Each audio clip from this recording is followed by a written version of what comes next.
63 ہجری میں مختار ابن ابو عبیدہ ثقفی نے تعمیر کیا اور اطراف میں احاطہ تعمیر کروایا۔ 757 ہجری میں سلطان اویس حسن جلیری نے پرانے گنبد کا ڈیزائن تبدیل کیا۔ 780 ہجری میں احمد بن اویس نے 2 میناروں کی تزئین کی اور دونوں پر سونا چڑھایا۔ 1032 ہجری میں شاہ عباس صفوی نے تانبے اور کانسی کی زرعی تعمیر کروائی اور گنبدوں کو کاشی ٹائل سے مزین کیا۔ 1155 ہجری میں نادر شاہ زیارت کے لیے آیا تو اس نے روضے کی آرائش میں اضافہ کیا اور قیمتی تحائف نظر کیے۔ 1211 ہجری میں شاہ محمد قاجار نے گنبدوں کو سونے سے مزین کیا۔ 1232 ہجری میں فتح علی شاہ قاجار نے چاندی کے ذریعے بنوائی اور سونے کی پلیٹیں لگائیں۔ 1367 ہجری میں سید عبد الرسول خالصی نے، جو کربلا کے منتظم تھے، احاطے کے اطراف کے گھر حاصل کر کے مزید توسیع کی اور اطراف میں سڑکیں تعمیر کی۔ 1358 ہجری میں ڈاکٹر سیدنا طاہر سیف الدین نے ٹھوس چاندی ہدیہ کی۔ 1360 میں عالی مرتبہ ڈاکٹر سیدنا طاہر سیف الدین نے مغربی مینار دوبارہ تعمیر کروائے۔ روضے کے 4 دروازے ہیں۔ مرکزی دروازے کو باب قبلہ کہا جاتا ہے، ایک کا رخ جنوب کی طرف، ایک کا رخ مغرب کی طرف، اور 2 دروازوں کا رخ شمال کی طرف ہے۔ یہ دروازے قیمتی لکڑی سے بنائے گئے ہیں۔ حرم کا مرکزی دروازہ سونے کا ہے۔ صحن کا رقبہ 15,000 میٹر مربع ہے۔ دیواروں پر اسلامی نقاشی کی گئی ہے جو آنکھوں کو خیرہ کر دیتی ہے۔ ذریعہ مبارک میں بائیں جانب 6 ماہ کے شیرخوار عبداللہ بن حسین آرام فرما رہے ہیں، جنہیں علی اصغر اور باب الحوائج بھی کہا جاتا ہے۔ دائیں جانب علی اکبر آرام کر رہے ہیں۔ آپ کی عمر 18 برس تھی۔ آپ کی والدہ ام لیلہ تھی۔ آپ شبیہ رسول تھے اور خانوادہ رسالت کے پہلے شہید۔ دائیں جانب شہدائے کربلا دفن ہیں۔ حسین جب مدینے سے روانہ ہوئے تو آپ کے ساتھ ایک بڑی تعداد تھی، مگر روز عاشور اس جماعت میں صرف 72 افراد باقی رہ گئے تھے۔ آپ کے اصحاب نے صبر و استقامت کا وہ مظاہرہ کیا کہ حسین نے کہا کہ مجھے وہ اصحاب ملے جو میرے بابا علی مرتضیٰ کو بھی نہ مل سکے۔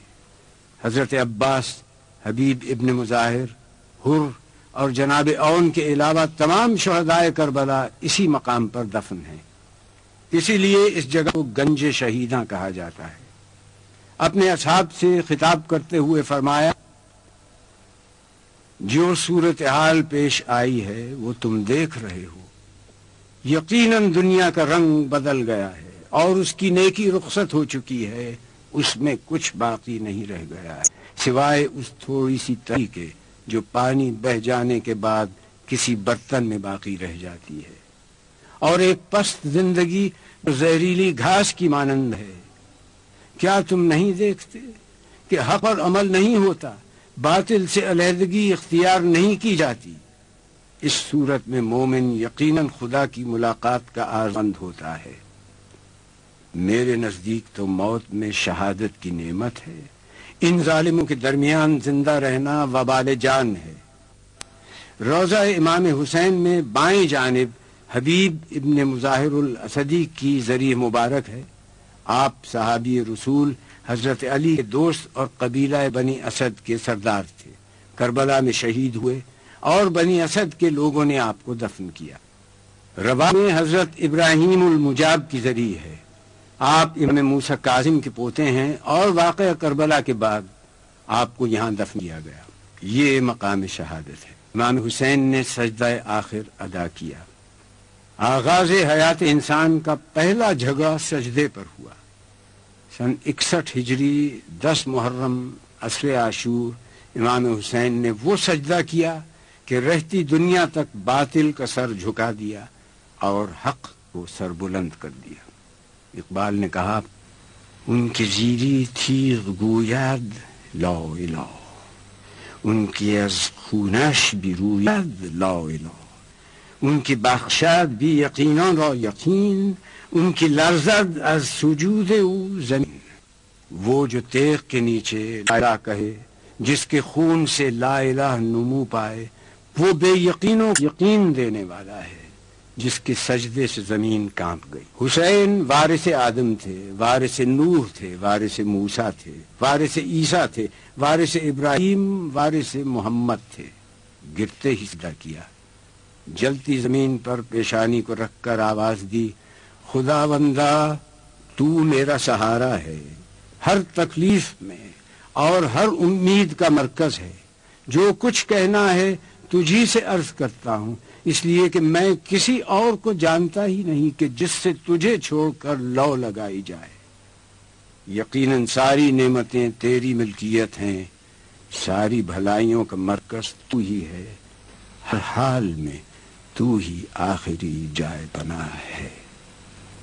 میں تیری قضا پر راضی ہوں، تیرے امر کو تسلیم کرتا ہوں، تیرے امتحان میں صابر ہوں، تیرے سوا کوئی معبود نہیں.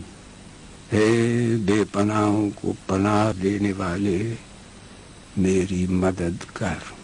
پروردگار میں نے اپنے وعدے کو پورا کیا، تو اپنے وعدے کو پورا کر. سجدہ ختم ہوا، سر نہیں اٹھا، سر اٹھایا گیا. ہاں اے حسین مصلح افکار مرحبا، اے بے نیاز رق و بسیار مرحبا، اے تیغ انقلاب کی جھنکار مرحبا، اے دست کردگار کی تلوار مرحبا. تو نے لہو سے شمع جلا دی عقول کی، ہوتا نہ تو نبض نہ چلتی اصول کی.